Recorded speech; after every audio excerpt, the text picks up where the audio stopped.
आप लोगों के समक्ष एक घर लुटाने वाली गृहिणी की कहानी प्रस्तुत कर रहा हूँ। जिज्जी ओ जिज्जी, देखो तो काड़ा अंकल के घर से एक औरत एक झोला भरकर तम्बाकू के कोंटा में मोटरसाइकिल पर हेलमेट सवार लड़के को दे दिया और वह गाड़ी स्टार्ट कर फुर्र हो गया और वह औरत जल्दी से वापस आकर भीतर घुस गई। लगता है काड़ा अंकल घर में नहीं है। अरे बहना, तुम आज देख रही हो, हम तो हफ्ते 15 दिन में आज 7 साल से देखती आ रही हूँ। चुपचाप रहना, वह औरत बहुत खतरनाक है। भद्दी भद्दी गाली रोड पर आकर देगी। काड़ा अंकल और परिवार का पेट काटकर सारी सामग्री लुटाती रहती है और कुछ कहने पर काड़ा अंकल को गाली देना शुरू कर देती है। पहले तो कुछ लड़के किराए से रहते थे, उनके द्वारा सामग्री भिजवाती थी। अब तो तम्बाकू के कोंटाई में आते हैं और वहां स्वयं जाकर दे देती है। काड़ा अंकल जब घर से बाहर जाते हैं तभी फ़ोन कर देती है, तो लेने वाले आते हैं और सामग्री लेकर चले जाते हैं। इस औरत ने उनका घर खोखला कर दिया है। खाती रहती यहाँ है और उनका पेट काट कर हर चीज़ दूसरे को देती रहती है।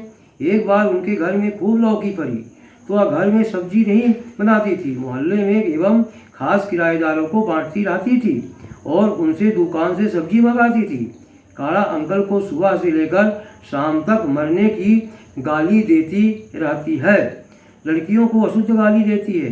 कोई भी उसकी बात गाली से शुरू होती है, हम लोगों को उसकी गाली सुन कान में ठेप भी लगानी पड़ती है। काड़ा अंकल तो वह तो कुछ समझती नहीं।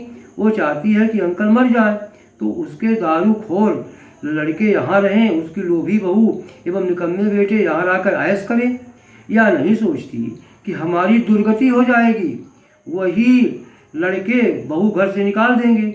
जिनको काड़ा की कमाई खिला रही है वह काम नहीं देंगे। और अरे जिज्जी, कैसी मूर्ख औरत है जो पति को गाली देती है और उसका मरना मनाती है रहती है। कोई किसी के कहने से मरता नहीं, गाली का असर देने वाले पर ही पड़ता है। ऐसी मूर्ख औरत भगवान किसी को ना दे। मैं तो तम्बाकू के कोंटा में सामग्री देते वक्त उसका वीडियो बनाऊंगी और काड़ा अंकल को दिखाऊंगी। और बहाना, अरे बहाना, उस पर कोई असर नहीं पड़ेगा, उल्टा तुम गाली खाओगी। एक कहावत है, घर की चोर और छिनाल को कोई नहीं रोक सकता। भैया, अगर गृहिणी सद्गुणी तो घर स्वर्ग, दुर्गुणी तो नर्क बन जाता है। जय हिंद, जय भारत।